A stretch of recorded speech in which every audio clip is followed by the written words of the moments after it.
He's using a laptop, so you can just read about it. Okay, in my presentation today, I'm going to be discussing the positives and negatives of grades. So for each side, I'm going to be discussing 3 main points, but obviously there's a lot more, but that's what I could fit in my blog and my talk today.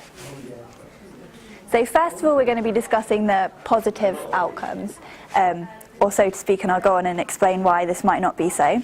So first of all, developmental delays and the detection of them. Mainly dyslexia I'm going to be focusing on. Katz in 1991 highlights the importance for standardised testing and therefore grades of dyslexia detection.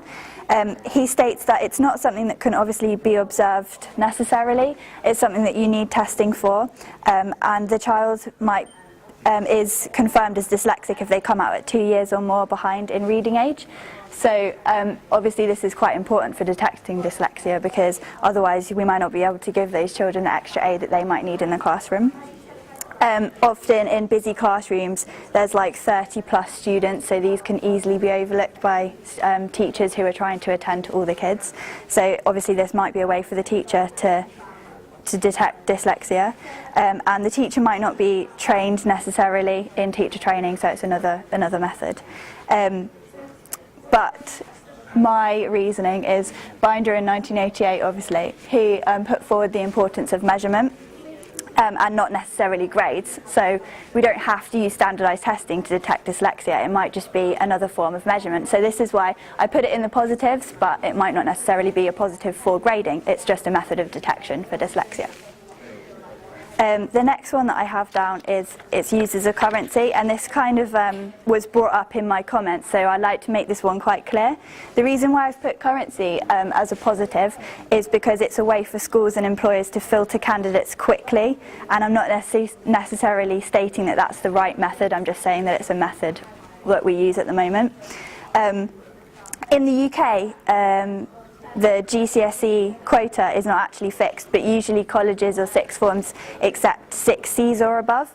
So obviously somebody's career is narrowed quite thoroughly if they don't get those Cs, because unless they do retakes and get those Cs, they're not allowed to go on to study in college, they're not allowed to get their A-levels, and therefore they're prevented from going to university. So it would very much narrow their career prospects in future life, which might necessarily be a bad thing because they might be capable, but they just might not be good at standardised tests and grades.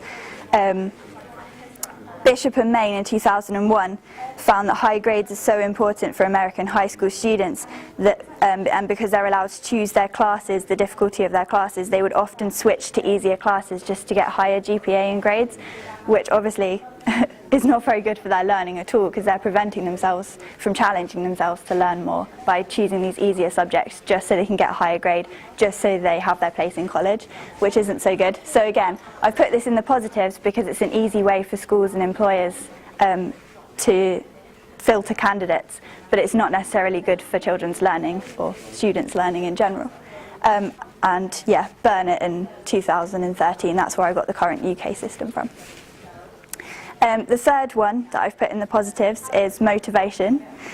Sarah, in her previous blog, likened the teacher-student relationship to the social exchange theory put forward by Emerson in 1976. And the reasoning for this was that if a student gets a high grade and they've produced high studying behaviour for this, they're more likely to engage in those high studying behaviours again, because they're praised for their achievement and they receive positive reinforcement from the teacher. So they're likely to engage in these high studying behaviours again, which potentially could get them a high grade. Doesn't always happen, but usually it happens if you put in the work. But again, this is extrinsic motivation, and we all know there's a lot of blogs out there that have been saying that intrinsic motivation is so much more powerful and you learn so much more from intrinsic motivation than extrinsic motivation, which is what this would be, because they're basically just doing it for the grade, they're not doing it to learn.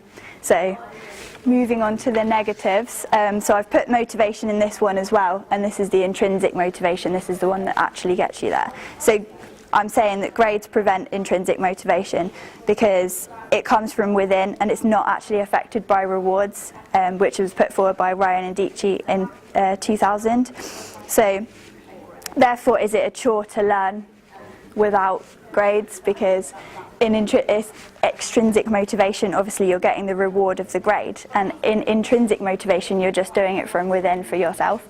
So you'd need quite a lot of empowerment to learn, and with grades there it can sometimes take you away from the actual learning meaning, and you're working towards the grade instead.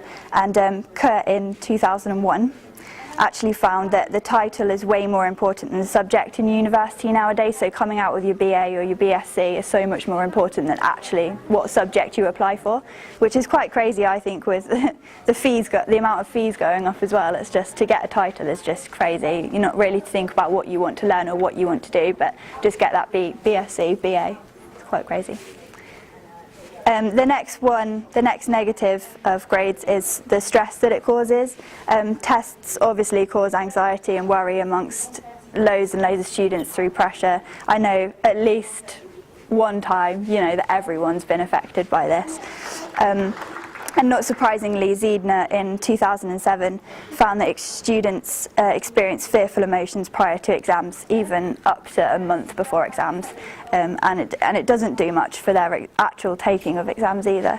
Hembry found that test anxiety causes poor performance, which then becomes a vicious circle of poor performance, causing higher anxiety to the point where sometimes the student just gives up. And that's no good, because it's stopping their learning, it's putting the pressure on them, and they're not finding it fun, they're not enjoying it. It'll all be for the grade, and it's just too stressful.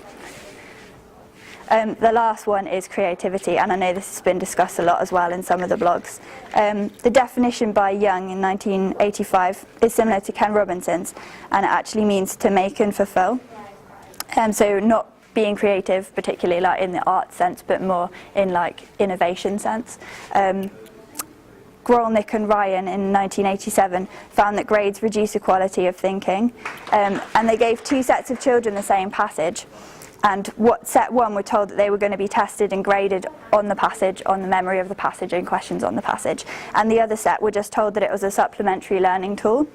And set one actually had problems grasping the main idea of the passage because they were way too focused on the grading. They were way too focused on, how am I going to get a high grade? What does the teacher want from me? What are the questions going to be asked?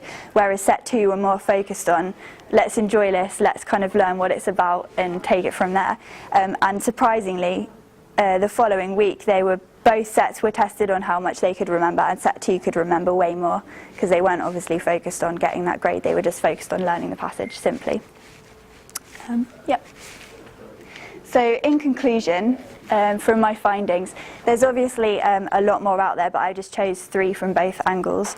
And what I've concluded so far is that grades are bad, because they do reduce a lot. And even in my positive sides, obviously you can see that the positives have really poor effects on learning still, so they're only positives sort of our system, just to get us by in our system.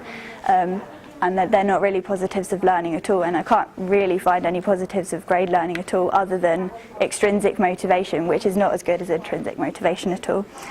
So my thought at the moment is not to grade, but we still need to measure, but how are we going to do that? And that's what I'm going to be discussing in the last blog to round everything up.